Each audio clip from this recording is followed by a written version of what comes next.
Welcome everybody to the patch preview for League of Legends. I'm Freak and I'm here with Morello, and we're going to talk about some of the changes coming up in the next patch.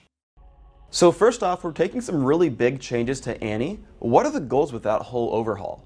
Annie at level 6 is probably one of the biggest nightmares in our entire game. Pretty much from level 6 on, she gets weaker and weaker towards the end of the game until she is regulated into a really stun bot. So what we did is the typical want to make it better late game kind of changes, which is lower the bases a little bit and up the AP ratios.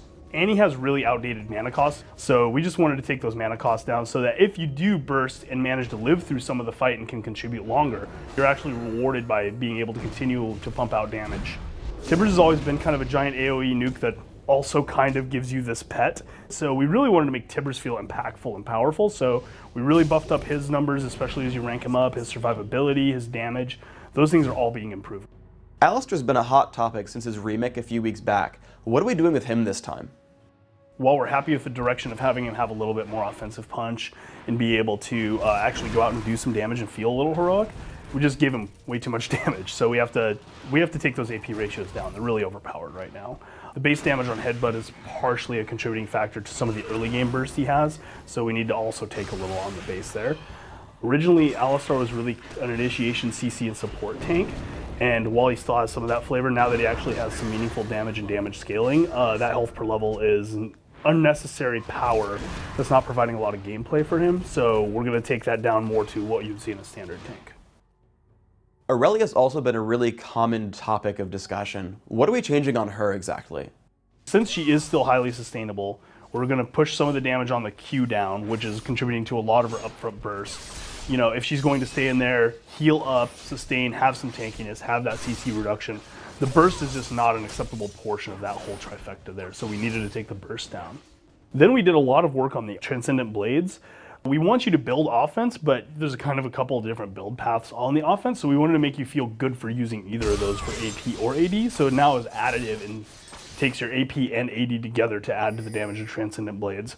We didn't like how much Aurelia could essentially get into a combat, harass you, get you pretty low, and she could use her ultimate to farm a minion wave to get back to full health. Transcendent Blades now does half healing versus minions. It should do the full damage, so you can still farm with it, you can still use it to hit champions just as well. You can even still heal off champions. We just don't want you farming health off of minions with Transcendent Blades. We think that's kind of an interaction that's not terribly fun and is also causing a lot of power problems with Aurelia.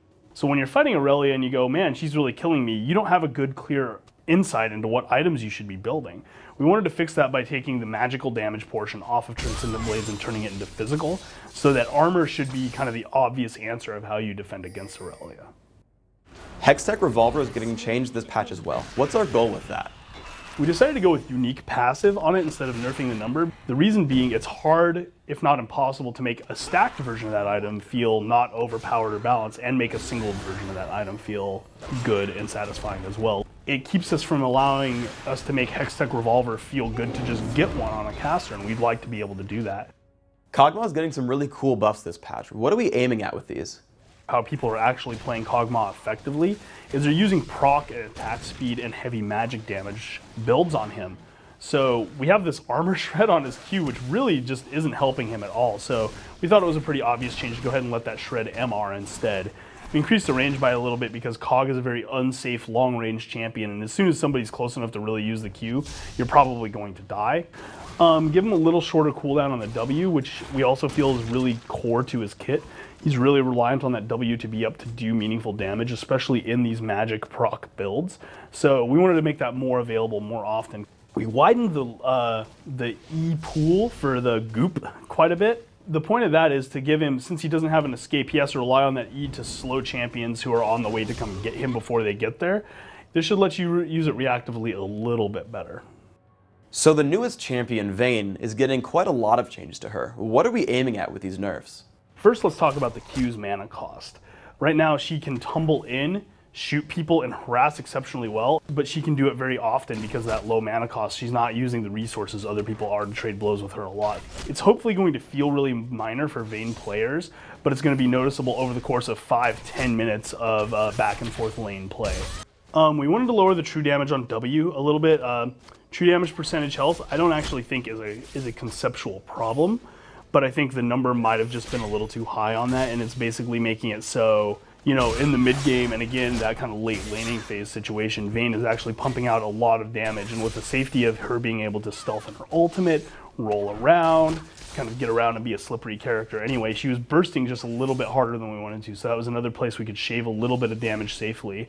And for Condemn, there's a lot of just shoot E at the dude and do damage, and this skill should be about that pinning to wall play wherever possible, so to encourage that, we're removing a little bit of damage off of just shooting a guy with it straight up. These nerfs together, as a whole, should make Vayne's overall burst feel lower, and since her sustain is already very good, I think that's acceptable.